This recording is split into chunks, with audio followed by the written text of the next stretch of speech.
If homemakers were paid for all of the work that they do in the home, they would earn a tidy sum. According to salary.com, homemakers in North America who didn't have outside employment spent 94 hours a week doing tasks in the home. Things like personal chef, laundry service, driver, and childcare provider. For all of these tasks, the yearly salary would be $113,568 a year. And even though being a full-time homemaker may not be financially feasible or practical for everyone, what is absolutely clear is how significant the homemaking that you do is. And I want to encourage you that the work that you do in the home has an influence far greater than just menial tasks. You're building your home, you're making lives better, and you're making society better. So today we're going to talk about a few homemaking tips that are small but have a big positive impact. So let's get started.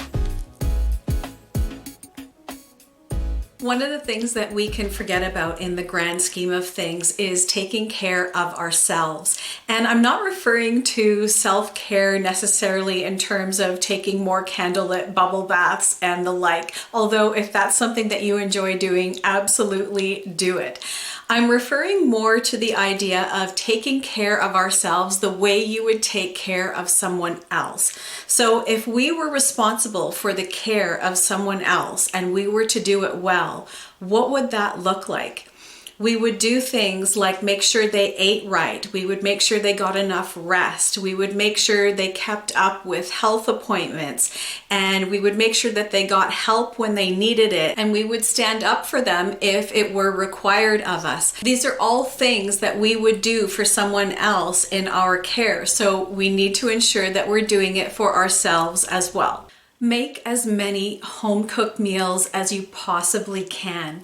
And cooking isn't just about making food. It's an act of creativity and art and beauty. It's an expression of love, because when we make nourishing meals, it's an act of self-care for ourselves and care for others. I know that when my husband comes home from work and he smells dinner cooking, he immediately feels like everything is good at home and he can relax, and any stress that he may have had in the day can start to ease because he knows he's going to be sitting down to some good food, and that is comforting. And I'm going to be bold and say that if you can get a decent dinner on the table, that's 50% of your homemaking right there. And if you work outside the home, make things easy for yourself. Make your crock pot your friend. Put everything in the morning before you leave for work and have it cook all day, and then have dinner ready when you get home.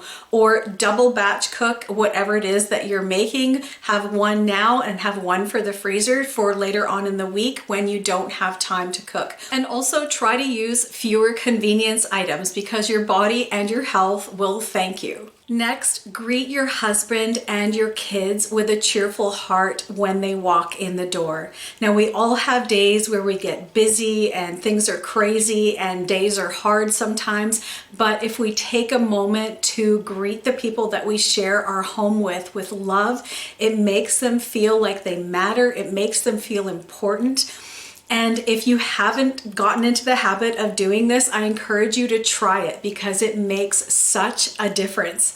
I've heard it said that your smile is like the front porch to your heart, and it can lift everyone else's mood, including your own. There's something else I read somewhere, and I can't remember where I read it, but it said something to the effect of, a homemaker sets the tone in her home, and we should be the ones to be the thermostat and not the thermometer in our home. So it's good for us to be a dependable, calming, cheerful presence in our home, because it benefits everyone, including ourselves. Good homemakers are absolutely indispensable, and I realize sometimes it can take all the energy we have to juggle all the cooking and the cleaning and the appointments and the vet bills and everything else that we have going on. I think if we stop looking at homemaking as just ticking off boxes on our to-do list and look at the bigger picture of what it actually is, we're serving ourselves, serving our family,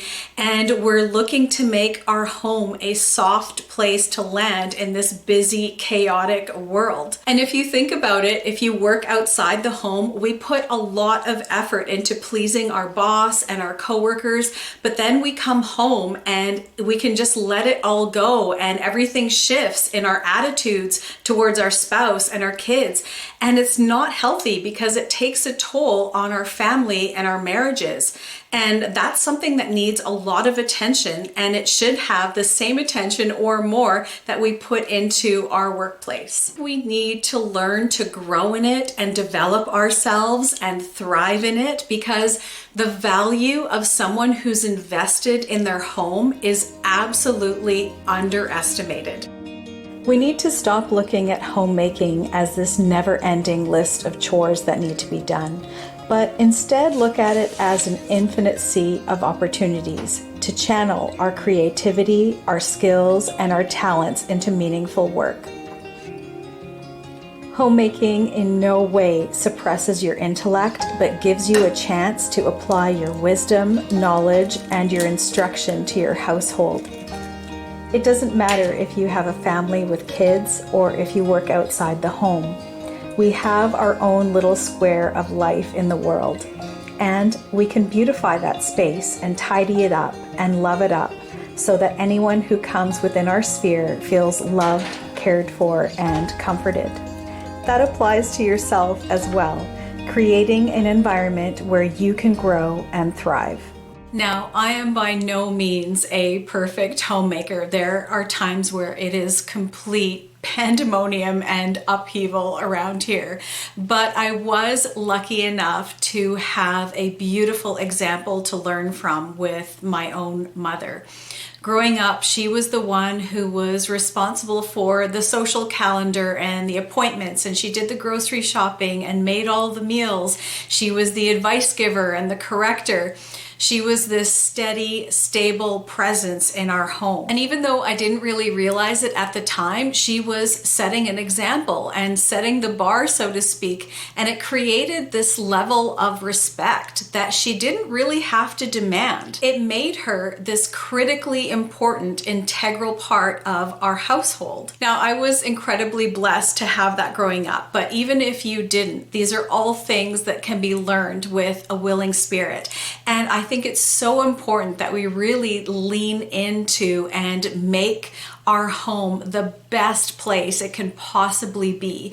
Make it great, not only in its physical environment, but relationally and spiritually as well, because nothing but good things can come from that.